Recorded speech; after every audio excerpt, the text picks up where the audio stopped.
평안한 계절입니다. 날씨 따뜻하고요. 햇빛도 화창하고요. 꽃들도 피어나고 향기가 점점 짙어지고 있습니다.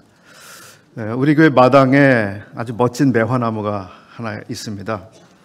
지금 활짝 폈는데 매화나무가 있는 곳에 가서 가만히 서 있으면 아주 뭐랄까요, 그 매화 향기가 진하지 않은데 아주 그윽하게 이 코 속으로 느껴집니다. 굉장히 기분이 좋아집니다. 최근에 우리 사회는 엄청난 두 가지 이슈로 달궈져 있습니다. 하나는 JMS라고 하는 이단 교주의 치욕스럽고 불경건한 악행들이 넷플릭스라고 하는 인터넷을 타고 방영됨으로써 사회 공분을 사고 있습니다. 이 다큐 영상물은 그 단체의 피해를 입은 어떤 사람이 용감하게 증언할 것을 결심하고 인터뷰에 응함으로써 시작이 되었다고 합니다. 기독교계는 난리가 났습니다. 그렇지 않아도 기독교를 모욕하거나 삐딱하게 보려고 하는 시선이 있었는데 이러한 일로 인해서 한국 사회에서 복음 전도는 더 나쁜 상황을 맞이하는 것 같습니다. 전도할 용기를 떨어뜨리는 결과로 이어질까 봐 사람들이 걱정하고 있습니다. 평범한 한국 사람들은 이 사실을 접하면서 아주 분노하고 이를 갈고 있습니다. 하나님의 이름과 예수 그리스도의 영광을 알고 있는 성도들도 이를 갈고 있습니다. 그냥 둘 수 없는 엄청난 일이었다고 하는 사실을 우리들이 보고 있습니다. 하나님 역시 사람들이 분노를 느끼는 이것보다 훨씬 더 엄청난 분노를 느끼고 계시리라고 생각합니다. 내가 내 불의를 갚을 것이다. 내 불의가 상달되었다. 사람들의 부르짖는 소리가 내 보좌를 흔들고 있다.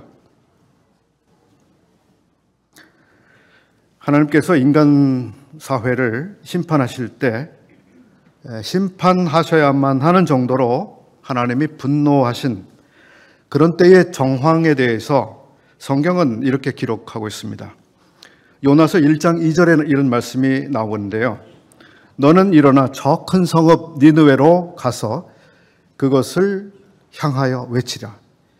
그 악독이 내 앞에 상달되었음이니라 하시니라. 그렇습니다. 하나님이 심판을 하시게 되는 그런 일은 여호와 하나님 앞에 그 악독이 상달되어서 더 이상 참으실 수 없는 그런 상태가 됐다고 하는 이런 정도까지 나아갔음을 의미해 주고 있습니다.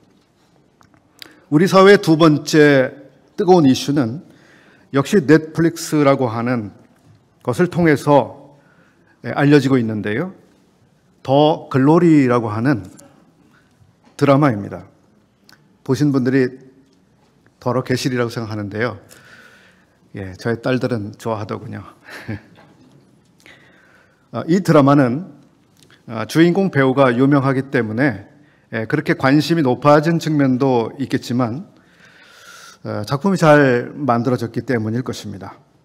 이 드라마가 다루고 있는 가장 중심적 이슈는 바로 학폭이죠. 학교 폭력과 그 폭력에 대해서 피해를 입은 당사자가 나중에 엄청난 복수를 계획하고 그 복수를 해 나가는 그런 과정들을 이야기로 담고 있습니다. 여기 앉아 계시는 분들 가운데 학폭을 당해보신 분들이 계신가요? 아니면 여러분들 가정 가운데 학폭 학폭을 경험한 가정이 계신가요? 저희 가정엔 있습니다. 그것도 3사람이나 그런 경험을 가지고 있습니다. 시간 때문에 자세히 말씀을 드리진 않겠습니다만 저도 학폭을 경험한 사람이고요. 제 아내도 그렇습니다. 저의 첫 딸도 그런 경험을 가지고 있습니다. 너무 공포스러워서 학교를 갈 수 없는, 문 밖을 나설 수 없는 그런 공포감이 있었습니다. 이 일을 겪어본 사람들은 그 일이 한 개인과 그리고 가정 가운데 잊혀지지 않는 트라우마로 계속 괴로움을 가져다 준다고 하는 사실을 아실 겁니다. 이 드라마를 대본을 쓴 작가가 있습니다. 김은숙이라고 하는 작가로 알려져 있는데요. 그 작가는 이 작품을 통해서 무엇을 다루려고 했는지 인터뷰 가운데 이렇게 이야기를 했습니다. 더 글로리라고 하는 뜻은 영어로 영광, 더 글로리, 영광이라는 의미를 가지고 있는데 단순히 영광이라는 뜻이 아니라 좀 더 심오한 뜻이 있는 것이라고 합니다. 작가 김은숙 씨는 인터뷰에 의하면 학교폭력 피해자들이 바라는 것은 현실적인 어떤 보상이 아니다. 가해자들의 진심 어린 사과와 그리고 잃어버린 자신의 명예와 영광을 되찾는 것이다 라고 하는 사실을 깨달았고 그것을 이 제목에 담았다 이렇게 인터뷰했습니다. 공감이 가실 겁니다. 실제적으로 어떤 보상보다 진심 어린 사과를 얼마나 많은 사람들이 기대합니까? 일본에 의해서 피해를 당한 우리의 과거 역사 역시 그렇지 않습니까? 진심이 느껴지지 않기 때문이죠. 이 드라마 안에도 증인들이 증언하는 장면이 나옵니다. 지난 사건, 과거의 학교 폭력 사건 속에서 그 일의 진실이 무엇이었는지를 말해주는 증인들이 있고 그리고 가짜 증인들이 나오고 있습니다. 우리가 사는 이 세계는 본래 하나님의 영광으로 가득 채워진 곳이었습니다. 그렇죠? 창세기 초반을 읽어보십시오. 하나님의 영광이 만물 가운데 담겨 있었습니다. 우주, 해, 달, 별, 하늘 그 모든 것들이 하나님의 영광을 담아내고 있었고요. 그 모든 것들의 하나님의 영광이 드러나 있었습니다. 특히 사람이라고 하는 이 특별한 피조물은 하나님의 영광을 가장 뛰어나게 반영하는 존재로 지음받았습니다. 사람을 보면 하나님의 영광이 보이는 것이죠. 하나님은 인간에 대해서 내가 내 영광을 위해 창조한 자라고 말씀해 주셨습니다. 하나님은 인간을 통해서 하나님의 영광을 드러내기를 원하셨고 그리고 인간을 통해서 영광 받기를 원하셨습니다. 그러나 죄가 들어오게 됨으로써 인간은 서로를 불명예스럽게 하는 일을 만들어 왔습니다. 서로 영광을 해치는 그리고 서로의 영광을 깎아내리는 방식으로 생존해오고 있습니다. 이것은 하나님 마음에 말할 수 없는 비극이며 슬픔입니다. 우리 인간들이 서로의 존엄성을 훼손하고 서로 깔아뭉개고 남을 낮추려는 이런 행동들은 하나님의 세계의 대단한 비극입니다. 하나님은 언젠가 이런 일을 바로 잡으실 겁니다. 회복시키실 겁니다. 더 글로리의 시련은 하나님의 의해 하나님의 영광을 위해서 놀라운 방법으로 성취될 것입니다. 그렇게 하나님께서 영광을 회복시키시는 그 일을 하실 때에 그 앞에 하시는 일이 있습니다. 그것은 하나님의 명예와 영광을 훼손시키고 그 영광스러움에 먹칠을 한 모든 사람들의 모든 불경건한 행위들에 대해 심판을 실행하실 것이라고 하는 것입니다. 로마서 1장 18절은 이런 기록을 우리에게 주고 있습니다. 하나님의 진노가 불의로 진리를 막는 사람들의 모든 경건하지 않음과 불의에 대하여 하늘로부터 나타나나니. 그렇습니다. 하나님의 진노가 나타나게 됩니다. 유다서 1장 15절은 또 이렇게 기록하고 있습니다. 이는 뭇 사람을 심판하사 모든 경건하지 않은 자가 경건하지 않게 행한 모든 경건하지 않은 일과 또 경건하지 않은 죄인들이 주를 거슬러 한 모든 완악한 말로 말미암아 그들을 정죄하려 하심이라 하였느니라. 지금은 하나님의 은혜가 나타나고 있는 때입니다. 그렇죠? 모든 사람에게 구원을 주시는 하나님의 은혜가 나타나고 있는 그 시대입니다. 그러나 장차 하나님의 진노가 나타날 것입니다. 여러분에게 지금이 기회이죠. 회개하고 하나님의 영접을 받을 수 있는 기회는 지금입니다. 이 가운데 계신 분들 가운데 하나님의 진노가 나타나는 그날에 그 하나님을 대면하지 않으시기를 바랍니다. 회개하고 하나님의 영접을 받을 수 있는 기회, 바로 오늘 여러분 그것을 하셔야 됩니다. 하나님께서 진노하시는 그 심판에 대해서 성경은 이 두 가지 그림 언어를 우리에게 보여주고 있습니다. 하나는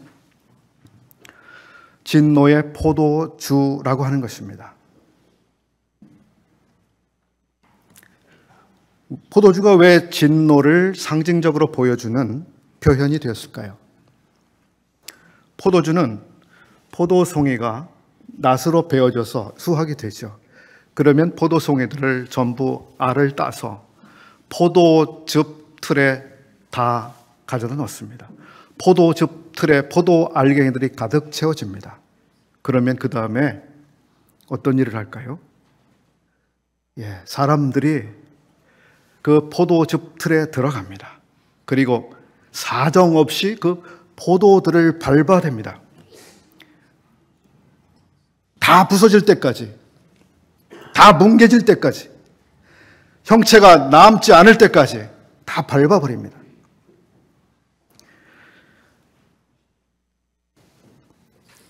포도즙 틀을 밟고 있는 어떤 사람이 포도즙 밟아서 포도주가 뭉개지면 어떡하지? 얼마나 아플까?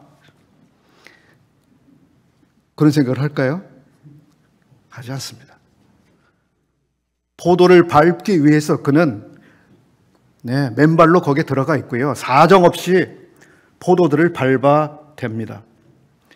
어떤 포도가 하나 있다고 해보겠습니다.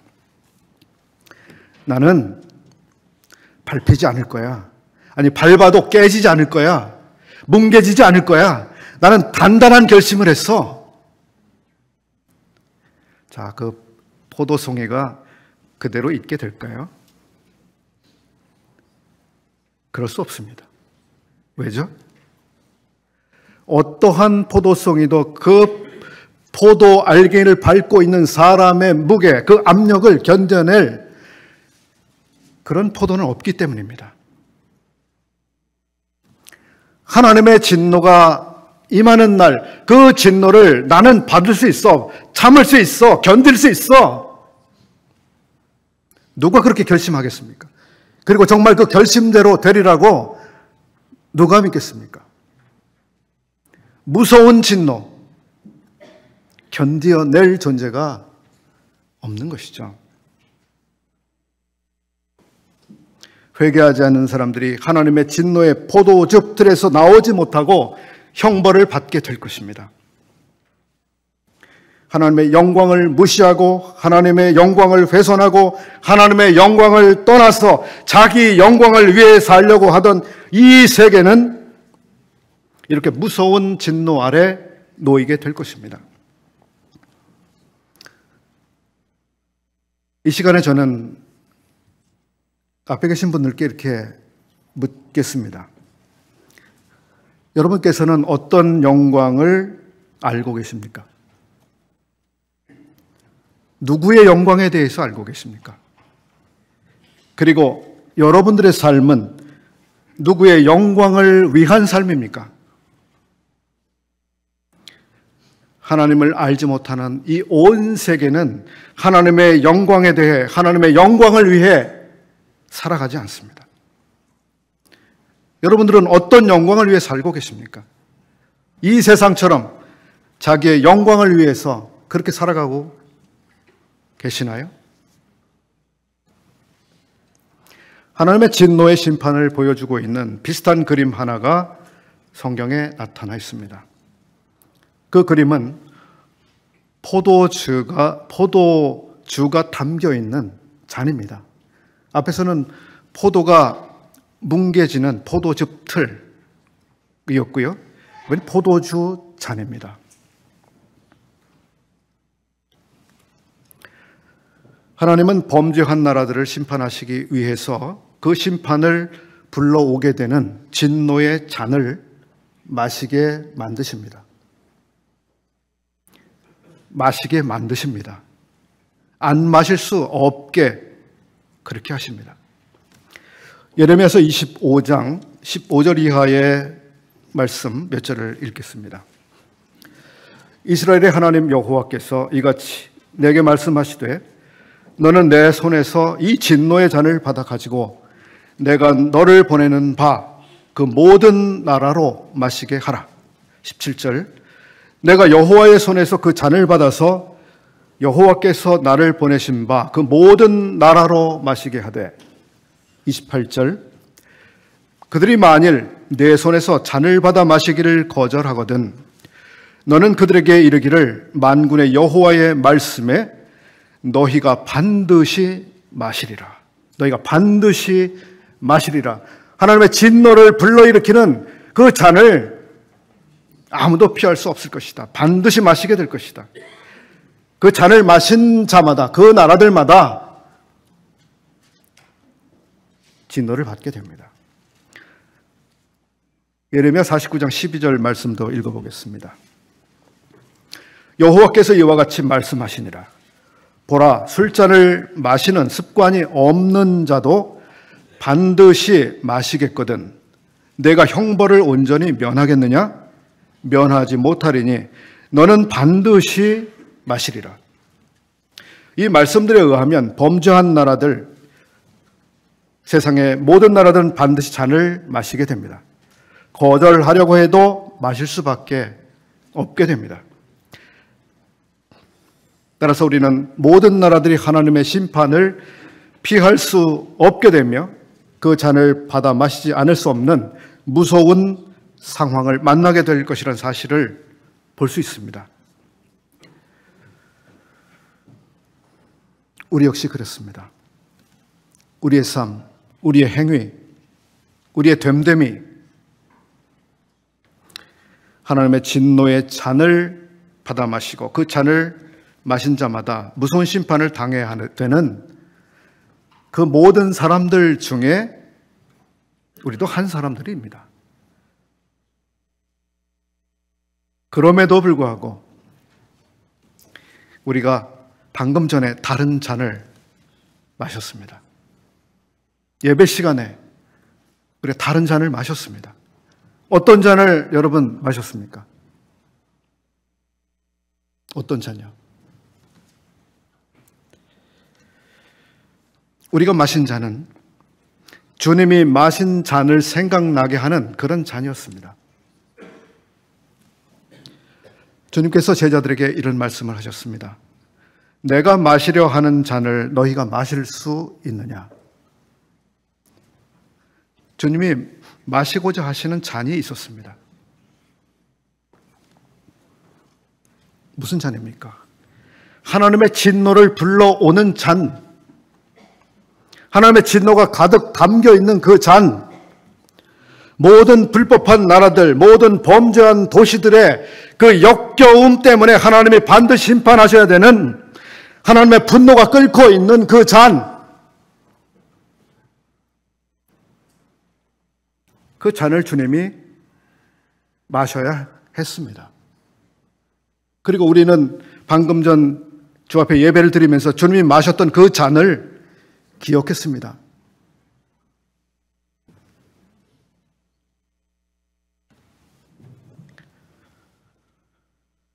그 잔이 주님을 얼마나 두렵게 했는지 우리는 잘 알고 있습니다.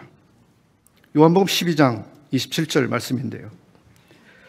지금 내 마음이 괴로우니 무슨 말을 하리요?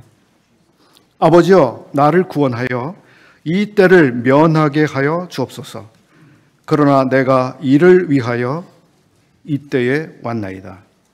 주님께서는 가능한 대안이 있다면 아버지께서 그 방법을 사용해 주시고 자신이 그 잔을 받지 않도록 해 주시기를 원했습니다.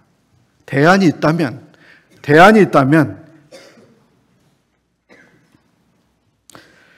마태복음 26장 39절 말씀도 읽겠습니다. 내 아버지여, 만일 할만하시거든 이 잔을 내게서 지나가게 하옵소서. 만일 할만하시거든. 아버지여, 완전하신 지혜 가운데 이 방법이 아니라 다른 방법이 정말 하나라도 있다면, 아버지 지혜대로 그 방법을 찾아내실 수만 있다면, 제가 이 잔을 받지 않고 그렇게 하실 수 있는 그 방법이 있다면 그 방법으로 해주세요.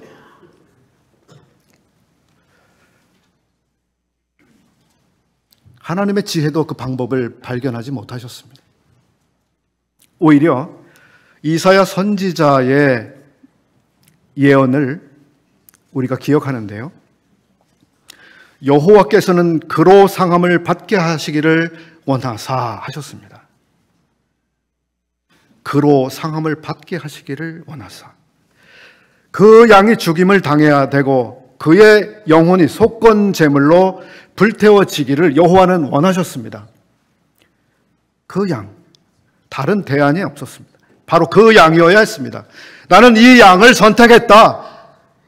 이 양이 죽을 것이다.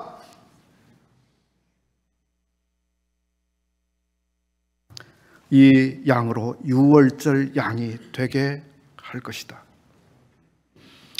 바로 그렇기 때문에 주님께서 그 잔을 받으셨습니다. 다른 대안이 없었습니다. 여호와께서 그것을 정하셨고 그것을 원하셨기 때문입니다. 하나님의 심판, 무서운 진노가 퍼부어졌습니다. 완전히 태워지는 불이 주님께 쏟아져 내렸습니다. 오늘 우리가 예배 시간에 주님의 잔을 마셨습니다. 어떤 잔을 마셨습니까? 어떤 잔이요? 축복의 잔을 마셨습니다. 진노의 쓴 잔을 주님 받으셨습니다.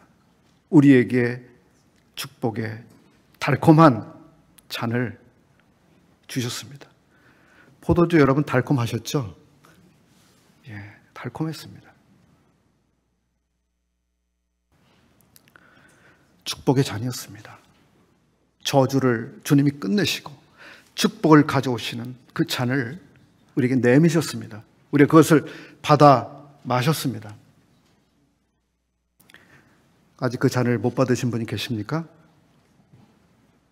그 잔을 받으십시오. 속히 그 잔을 받으십시오. 우리의 이런 축복의 잔은 우리에게 있어서 영원히 계속될 것입니다. 영원한 축복의 잔. 그런데 이 진노 이야기는 아직 끝난 이야기가 아닙니다. 계시록은 장래 진노의 잔이 엄청나게 유혹적이며 반드시 사람들이 마시게 될 것임을 기록하고 있습니다. 그 잔은 바벨론이 모든 나라들로 하여금 유혹해서 마시게 만드는 그런 잔입니다. 바벨론이 마셔봐라고 내미는 그 잔, 그 유혹의 강렬함, 그걸 피하지 못합니다. 대단한 잔입니다. 만국이 다 취해버릴 때까지 그렇게 강력하게 유혹하는,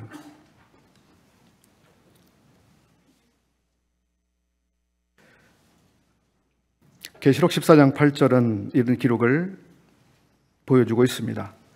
무너졌도다 무너졌도다 큰 성 바벨론이요 모든 나라를 그 음행으로 인하여 진노의 포도주로 먹이던 자로다. 모든 나라들이 그 잔을 마시게 됨으로써 어린 양의 진노를 받게 됩니다. 계시록 6장 15절에 이런 말씀이 있습니다. 땅의 임금들과 왕족들과 장군들과 부자들과 강한 자들과 모든 종과 자유인이 굴과 산들의 바위 틈에 숨어 산들과 바위에게 말하되 우리 위에 떨어져 보좌에 앉으신 이의 얼굴에서와 그 어린 양의 진노에서 우리를 가리라.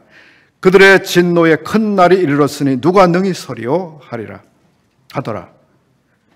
일찍 죽임을 당하신 어린 양이 이제 만국을 심판하시는 엄청난 진노를 쏟아부으시는 어린 양으로 나타나실 것입니다. 지금 은혜의 때에 구원의 날이죠. 축복의 잔에 참여하지 못하는 사람들은 장차 어린 양의 진노의 잔을 마시게 될 것입니다. 너희가 반드시 마시리라. 반드시 마시리라. 무섭습니다. 이제 남은 시간 동안 사도행전에서 조금 나누겠습니다. 사도행전 1장을 보시게 되면 부활하신 주님께서는 제자들에게 이렇게 말씀하셨습니다. 1장 5절인데요. 너희는 몇 날이 못 되어 성령으로 세례를 받으리라. 그리고 그렇게 되면 그들이 주님의 증인이 될 것이라고 말씀하셨습니다. 8절입니다. 오직 성령이 너희에게 임하시면 너희가 권능을 받고 예루살렘과 온 유대와 사마리아와 땅 끝까지 이르러 내 증인이 되리라. 무엇이 되리라고 말씀하셨습니까? 증인이 되리라. 성령의 세례를 받으면 증인이 되리라고 하셨습니다. 그리고 그렇게 말씀하신 열흘 뒤에 실제로 성취가 됐습니다. 열흘 뒤에 성령이 임하셨습니다.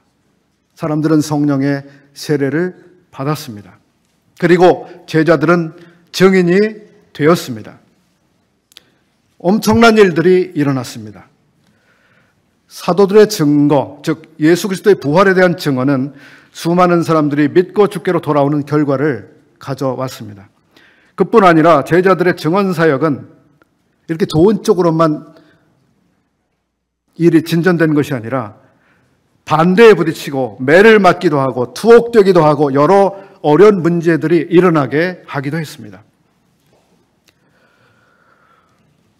스데반에 대해서 이 시간에 조금 말씀을 드리려고 합니다. 많은 분들이 아시겠지만 스데반은 예루살렘 교회에서 칭찬을 듣고 있던 형제 중에 한 사람이었습니다. 그리고 성령과 지혜로 충만한 성도였습니다. 그는 성도들의 추천으로 집사직을 함께하는 일꾼이 됐습니다. 아마도 그는 매일 구제하는, 즉 가난한 과부들에게 매일 음식을 나누어 주는 일로 바쁜 생활을 했을 것입니다. 그런 중에도 그는 사도들처럼 주님을 증거하는 일에 참여했습니다. 6장 8절을 보려고 합니다. 스데반이 은혜와 권능이 충만하여 큰 기사와 표적을 민간에 행하니. 보통 일을 하고 있었던 것이 아닙니다.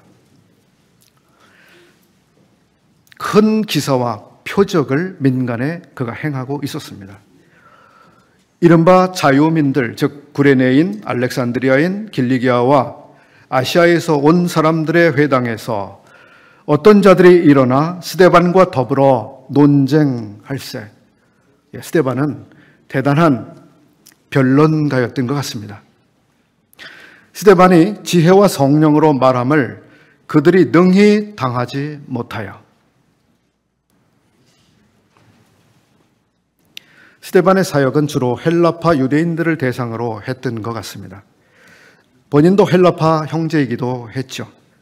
그의 사역은 강력했으며 유대인들은 굉장히 방어적인 태도를 보이고 있습니다. 그의 변정 능력은 유대인들이 당해낼 수 없는 정도였으며 결과적으로 위기를 느낀 유대인들은 비열한 방법을 찾아내게 됩니다. 예수님을 고소했을 때처럼 거짓 증인들을 매수해서 내세웠습니다. 그리고 법정에 세웠습니다. 사건은 유대인의 공회 산헤드린에 회부됐습니다. 그래서 그의 증언은 이제 전체 도시, 즉 국가 전체가 주목하는 법정 사건이 됐습니다. 사도행전 7장은 스데반의 긴 연설을 기록하고 있습니다. 그는 아브라함 때부터 시작된 유대인들의 민족, 국가의 역사를 짚어가면서 그 역사 속에서 이스라엘이 하나님의 뜻을 얼마나 불순종하는 삶을 살았으며 거스려 왔는지를 쭉 진술합니다. 그 역사 이야기는 이렇게 끝이 납니다. 의인이 오실 것이다 라고 예고한 선지자들을 거부하며 학대한 여러분의 조상들처럼 이제 여러분들은 그 선지자들이 올 것이다 라고 예고했던 그 의인이 실제로 오셨을 때에 그를 죽였다라고 여러분들은 살인자라고 하는 이 사실을 분명하게 적시했습니다. 7장 52절 말씀인데요. 너희 조상들이 선지자들 중에 누구를 박해하지 아니하였느냐? 의인이 오시리라 예고한 자들을 그들이 죽였고 이제 너희는 그 의인을 잡아준 자요 살인한 자가 되나니. 여기까지 스데반이 변론하게 되자 유대인들이 분노합니다. 우리가 살인자라니. 54절을 보면 그들이 이 말을 듣고 마음에 찔려 그를 향하여 이를 갈거늘 이렇게 기록하고 있습니다. 참 이상합니다. 베드로가 사도행전 2장에서 모인 군중 가운데 연설을 했을 때 설교죠. 사람들의 반응은 지금과는 달랐습니다. 제가 그 부분을 읽어보겠습니다. 사도행전 2장 23절인데요. 그가 하나님께서 정하신 뜻과 미리 아신 대로 내준 바 되었거늘 너희가 법 없는 자들의 손을 빌어 못 박아 죽였으나. 역시 여러분 살인자라고 하는 것을 이야기를 했던 거죠. 24절 하나님께서 그를 사망의 고통에서 풀어 살리셨으니 이는 그가 사망에 매여 있을 수 없었습니다. 베드로와 스데반 두 증언자 모두가 너희는 살인자다라고 하는 것을 이야기를 했습니다만 스데반의 경우는 분노를 일으켰고 베드로의 설교는 마음의 찔림과 회개를 일으켰습니다. 왜 이런 차이가 생겼을까요? 2장 36절 그런즉 이스라엘 온 집은 확실히 알지니 너희가 십자가에 못 박은 이 예수를 하나님이 주와 그리스도가 되게 하셨느니라. 그들이 이 말을 듣고 마음에 찔려, 마음에 똑같이 찔렸죠.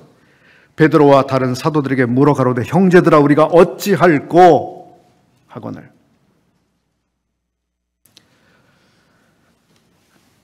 한 번은 마음에 찔려서 어떡할꼬 했지만 또 다른 경우에는 이를 갈고 있는 거죠. 스데반의 설교를 통해서 하나님께서는 회개를 가져오도록 역사하시는 그 대신에 다른 계획을 가지고 계셨던 것 같습니다. 사도행전 7장을 조금 더 보겠습니다. 55절입니다. 스데반이 성령 충만하여 하늘을 우러러 주목하여 하나님의 영광과 및 예수께서 하나님 우편에 서신 것을 보고 말하되 보라 하늘이 열리고 인자가 하나님 우편에 서신 것을 보노라 한데 그들이 큰 소리를 지르며 귀를 막고 일제히 그에게 달려들어 성 밖으로 내치고 돌로 칠세 증인들이 옷을 벗어 사울이라 하는 청년의 발 앞에 두니라. 그들이 돌로 스데반을 치니. 유대인들이 스데반을 돌로 치게 되는 것을 우리가 봅니다. 스데반은 주님의 부활을 증언하고 있었고 그의 앞에는 증인이 감당해야 하는 잔이 있었습니다.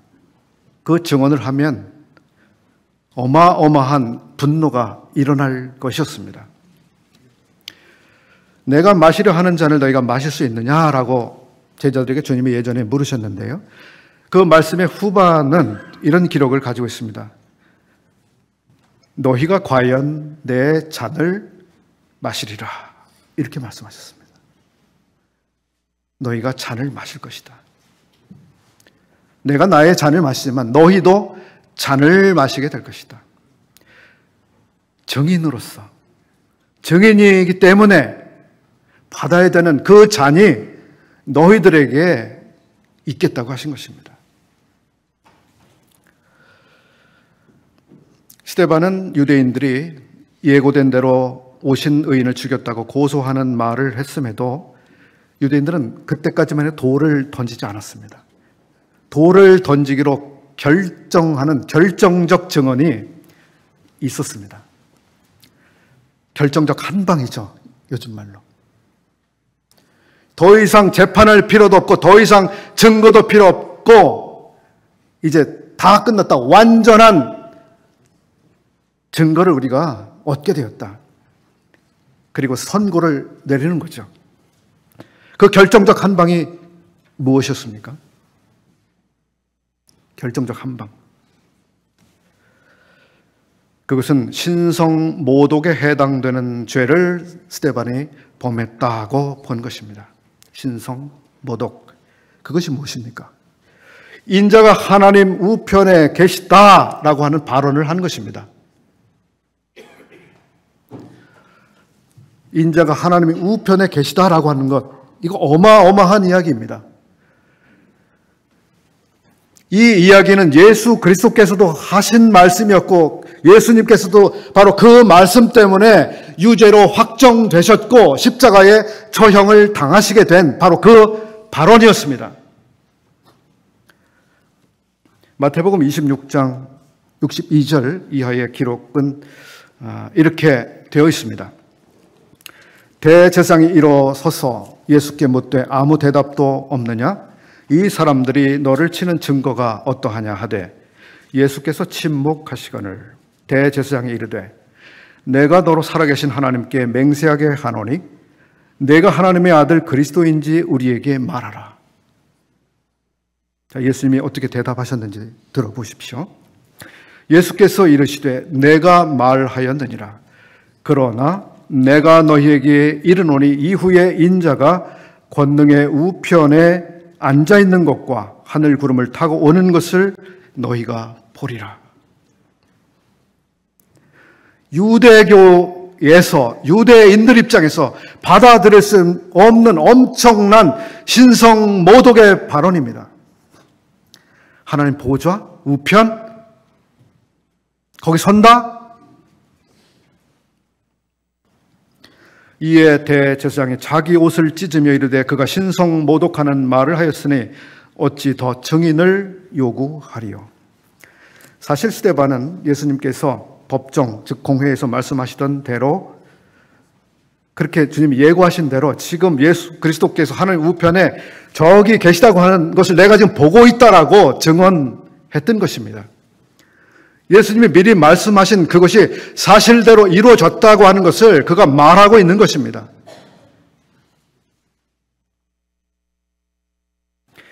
유대인들은 이 유력한 증인을 계속 살려두면 큰일이 일어날 것이라고 느꼈습니다. 얼른 입을 막아버려야 했습니다. 그들은 돌을 던져 그를 죽였습니다. 그 이후의 일들을 보겠습니다. 어떻게 되었을까요? 8장인데요. 믿는 사람들은 스데반의 죽음에 대해 매우 크게 슬퍼했습니다.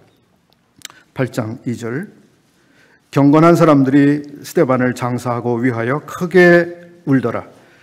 크게 울었다라고 하는 표현은 성경에 흔하지 않습니다. 사실 예루살렘 교회 성도들 입장에서는 이해할 수 없는 일이 일어났던 것입니다. 스데반 같은 사람을 왜 하나님이 저렇게 죽도록 처참하게 돌에 맞아 죽도록 그렇게 놔두셨을까? 우리는 가끔 크게 울게 되는 그 상황이 우리들 가운데서도 생기는 경험을 합니다. 아주 가끔이죠. 정말 크게 울 수밖에 없는. 8장의 그 뒷부분을 보면 예루살렘 성도들은 이 일 때문에 흩어지게 됩니다. 그럼에도 불구하고 중요한 것은 그 흩어진 사람들이 무엇을 했느냐 하는 것입니다. 그들은 박해를 받았습니다. 쫓겨났습니다. 하루아침에 삶이 막막해지는 지경으로 전락해버렸습니다. 그럼에도 불구하고 중요한 것은 그것입니다. 그들은 복음을 부끄러워하지 않았다고 하는 것입니다. 그들은 삶의 처지가 그러했지만 가는 곳마다 자기가 있는 곳에서 복음을 전하는 그 삶을 계속 살았다고 하는 것입니다. 저는 이런 기록을 볼 때 마음이 먹먹해집니다. 이해가 잘 되지 않아요. 삶의 터전을 다 잃어버리고 위협 속에서 막막한 삶을 다시 시작해야 되는데 사람들은 그런 것에 대해서 걱정하는 것보다 복음을 전하는 그 삶을 계속해서 살아가고 있습니다. 흩어진 사람들이 복음을 전하는데 그 가운데 이번에는 또 다른 집사였던 다른 형제 빌립이 확연하게 나타나고 있습니다. 그는 사마리아 성으로 내려갔습니다. 쫓겨났죠. 주님은 사마리아에 큰 부흥을 주셨습니다. 제가 스데반 사건을 통해 주목해 보려고 하는 것은 이것입니다. 정의는 위험하다고 하는 것입니다. 정인의 삶은 위험한 삶이라고 하는 것입니다. 고발당하고 죽임을 당할 수 있다고 하는 것입니다. 주님의 종이라고 해서 주님이 늘 옥문을 열고 구출해 내시는 것이 아닙니다. 베드로, 바울, 실라는 옥에서 꺼내주셨지만 야고보는 칼로 죽임을 당했습니다. 스데반은 돌에 맞아 죽었습니다. 하나님 그걸 허용하셨습니다.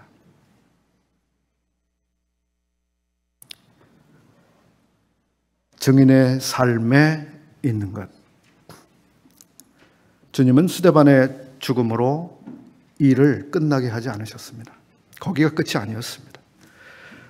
성도들에게 박해가 일어나는 상황이 이어지게 하셨습니다. 그 박해가 일어났습니다.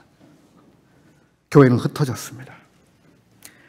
그런데 사람들이 예측하지 못한 방식으로 빠른 시간 안에 복음이 예루살렘의 울타리를 벗어났습니다. 그리고 심지어 그 불길이 안디옥까지 하루아침에 번져버린 것입니다.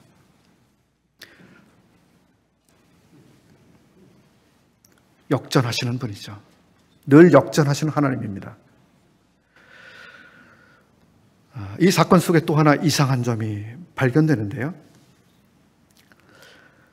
아까 공회를 우리가 보았습니다. 거룩한 공회, 최고 재판소.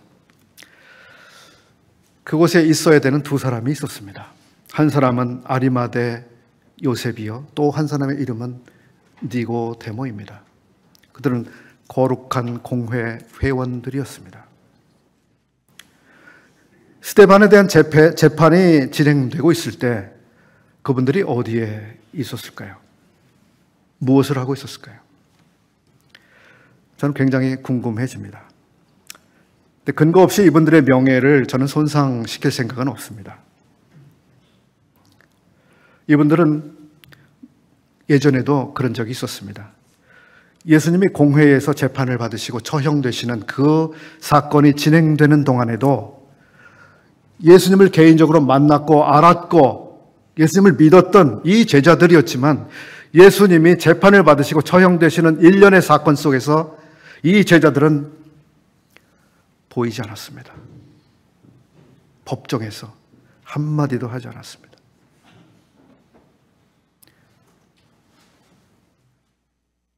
예수님이 돌아가시고 난 다음 시체를 달라고 해서 장례를 한 사람들이 되었죠. 이번에 스데반이 똑같이 재판을 받는데 그분들이 어디에 갔습니까? 모르겠습니다. 왜 그들은 한마디도 하지 않고 있었습니까? 모르겠습니다. 그분들은 주님의 제자들이었습니다. 최근에 저는 오래된 영화 한 편을 봤습니다. 보신 분들이 더러 계실 텐데요. 케이프 피어라고 하는 오래된 영화입니다. 피어 그러니까 공포가 느껴지시죠? 예, 맞습니다. 공포를 담고 있습니다. 이 영화는 증인이 되는 것이 얼마나 위험스럽고 가족들을 위기에 빠뜨릴 수 있는지 보여주는 영화입니다. 영화의 주인공은 변호사인데요. 7년 전 그는 어떤 형사 사건에서 피의자에게 불리한 증언을 합니다. 그리고 그의 증언 때문에 피의자는 7년형 선고를 받고 수감 생활을 하게 됩니다. 그리고 7년이 흘러갑니다. 그 7년 동안 수감 생활을 하고 있는 그 범인은 교도소 안에서 법을 연구합니다. 형법 공부를 하죠. 그러면서 어떻게 하면 이 법의 망을 피해가면서 철저한 복수를 할 수 있을지를 계획합니다. 어떻게 위협을 가하면서도 법에 안 걸리게, 어떻게 상대를 위험에 빠뜨리면서도 법에 안 걸리게, 상대방에게 중요한 타격을 입히면서도 어떻게 하면 법에 안 걸리게 하면서 그렇게 할 수 있을까를 그는 연구했습니다. 그러니까 출소하는 날 그에게 불리한 증언을 했던 그 변호사 앞에 나타납니다. 깜짝 놀라죠. 그리고 그 사람은 가족들 앞에 서서히 나타납니다. 그의 아내 앞에, 그의 딸 앞에 나타납니다. 그리고 위협적인 분위기를 만들어가면서 상대방이 도망가게 만들고 숨게 만들고 극도의 불안과 공포를 느끼게 만듭니다. 법에 걸리지 않으면서 말이죠. 그러면 서서히 그 일가족을 피가 마르게 만들어갑니다. 공포에 떨면서 스스로 무너지도록. 그런 이야기입니다. 증인이 된다는 것, 증인의 삶에 수반되는 엄청난 위험, 이런 것이 우리 현실에 존재합니다. 그래서 많은 국가들이 증인 보호 프로그램이라고 하는 이런 것들을 운영합니다. 누군가 중대한 증인이 되었을 때 그게 가해질 이 타격 때문에 그를 보호해주기 위한 사법 시스템이죠. 그래서 그러한 중요한 증인에 대해서 정부가 보호해줍니다. 때로는 주민등록번호를 바꿔주고 이름도 바꿔주고 거처를 완전히 숨겨버리기도 하죠. 때때로 페이스오프처럼 얼굴을 싹 바꿔서 성형을 해서 누군지 알아볼 수 없게끔 만들어주기도 합니다.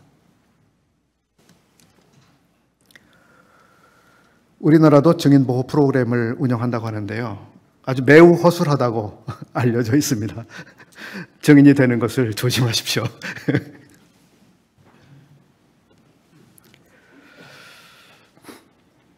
어쨌든 주님은 자신의 제자들이 이젠 증인이 될 것이라고 말씀하셨습니다. 그리고 그들은 증인이 되었습니다. 우리는 그 증인들이 증언한, 그리고 그 증언에 의해서 또 다른 증인이 된 그 사람들의 증거, 그리고 그 증거에 의해서 믿음을 가지고 또 누군가에게 증언한 그 증언들에 의해서 우리가 복음을 알게 됐고 예수 그리스도를 믿게 된 사람들입니다. 증인, 그 위험스러운 일, 누군가 그러한 일들을 해왔고 우리에게 그 책임이 이어져 와 있습니다.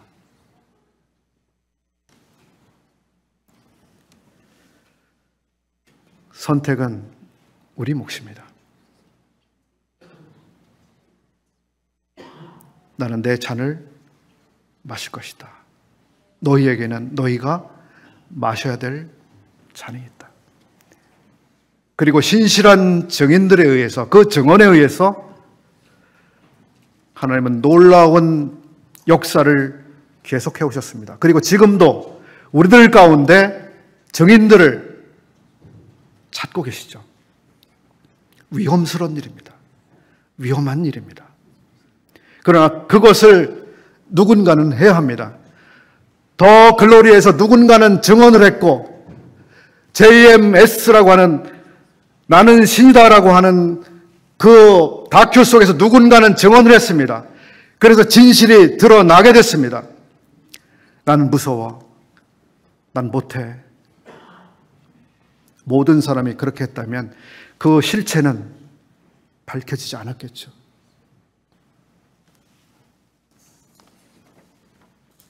주님께서 우리들 가운데 놀라운 증인들을